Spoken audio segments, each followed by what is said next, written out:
The 2020 free agent class is nothing like last year when you had stars like Kawhi Leonard, Kevin Durant, and Jimmy Butler switch to new teams.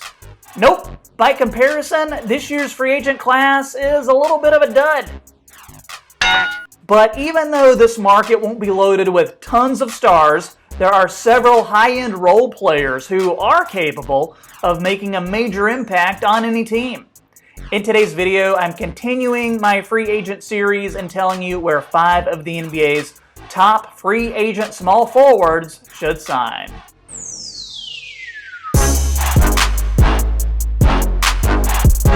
How's it going, everybody? This is Troy, host of the Half Court Report YouTube channel, and this is video number 3 in this series of where the top free agents should sign. I'm doing this position by position. Make sure you check out the videos I did on point guards and shooting guards. So today is small forwards. And real quick, remember, new videos several times a week. If it's your first time here, like this video, sub to the channel. Would love to have you part of the team. First guy I'm going to talk about is DeMar DeRozan of the San Antonio Spurs. And if we're looking for small forward stars in this year's free agent class, DeRozan is pretty much it. And yeah, I know he plays two guard a lot, but he's been playing small forward for San Antonio this season, so I've included him in this video. He is set to earn about $28 million if he opts in to his player option with the Spurs next year. His play hasn't taken a considerable drop, really, since being traded from the Raptors. In fact, this season, he's shooting a career-high 52.5% from the field, dropping in a team-high 22 points per game. He's another guy who figures to be impacted by the financial ramifications of the league, so that's one reason he may decide to pick up that option. If he doesn't opt in, though, he's going to want a deal that's pretty comparable from another team.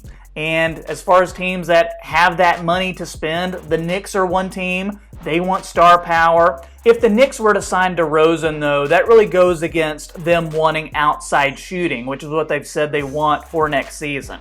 Another team that could be an option is the Brooklyn Nets. I really like DeMar's fit with KD and Kyrie. The Nets are already capped out, but if for some reason they make a trade or they don't sign Joe Harris, you could give that money you were going to give to Harris plus a little bit extra and sign DeRozan. Next up, we've got Jae Crowder of the Miami Heat. I call him Jow Crow. You may recall Crowder came to the Heat in a trade with Memphis at the trade deadline.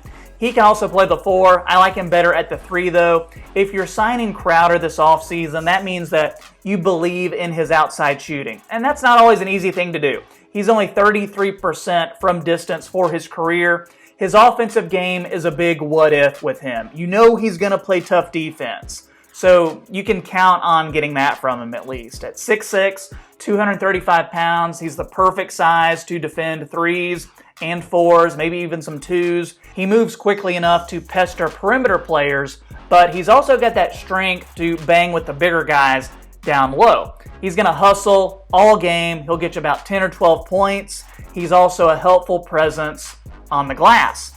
So any team that signs Crowder, they're going to be banking on his defense and his energy and hopefully his shooting potential. I think he's one of those guys that the Heat may prioritize in free agency. He's had a good few games with them since the trade deadline. Perhaps they'll throw one of those inflated short-term contracts at him that won't tie up their cap too much. He was also popular in Boston. Maybe they can find a way to bring him back. I think Dallas makes some sense as well. Let's talk about Davis Bertans with the Washington Wizards. And for all the casuals out there, maybe you weren't super familiar with who Bertans was before this season. You just knew him as a guy who was kind of a backup, started here and there for the Spurs. But this past offseason, his move to the Wizards really helped to catapult him to a more prominent role. And I think as a result of that, he's going to get paid in a big, big way this offseason. Bertans is a guy who's 6'10" and just is a sniper from three-point range. 200 triples this season, that's the 7th most in the league. Shooting over 42% from three-point range, that's the 3rd highest among 30 players with at least 143s. The Wizards have said that they have every intention of re-signing Bertans. They kept him to the trade deadline, so they're showing a little bit of loyalty. They're hoping that he'll do the same with them. If BERTANS really wants to get paid, the only teams that are going to be able to offer him the type of money he would want are teams like Charlotte, teams like Detroit. Maybe they make a little bit of sense too. I'm also interested to see what happens with Josh Jackson of the Memphis Grizzlies. Jackson is a small forward who still has room to improve. He likely will. He was the number 4 pick in the draft just a few years ago out of Kansas. After averaging 12 points per game his first 2 years with Phoenix, he was traded to the Grizzlies this past summer, but he did spend a lot of time with the Memphis Hustle, their G League affiliate. Once they brought him up to the main roster, he really showed that he's learning and he is improving on his game. Since being added to the main roster, he's averaged over 10 points per game. It's possible that what he's shown so far was impressive enough for Memphis to want to bring him back. He's only 23 years old. Another option, he's unrestricted. He could be leaving for a fresh start with yet another new team. There's going to be several teams that have some interest in him. One issue is Memphis is going to be limited to the amount of money they can offer Josh Jackson due to them not picking up his 4th-year team option last year. Very complicated salary cap stuff. I think Cleveland would have the money to offer Jackson a good deal. Maybe they think he could be a building block for them. I also like him in Minnesota's system as well with Towns and D'Lo. Maybe he becomes what Andrew Wiggins couldn't be for them. And finally, going to talk about Carmelo Anthony of the Portland Trail Blazers. So after his career was kind of in limbo earlier this season, like, is he done? Is he not done? Is anybody going to sign him? He was signed by Portland, and I think he had a pretty good showing for him. Over 15 points per game. Of course, nothing like prime Carmelo, but I think that's going to be enough for him to secure another contract once we hit the 2020-2021 season. At 36 years old, he's a decent option, especially when it comes to maybe getting a punch off the bench as far as scoring. Because if there's one thing about Carmelo, we know that the guy can score. And in the NBA these days, that's always very, very important. He's not going to demand a multi-year deal or any type of money that is really going to hurt your salary cap. So he's one of those low-risk, medium to high-reward type of players at this point.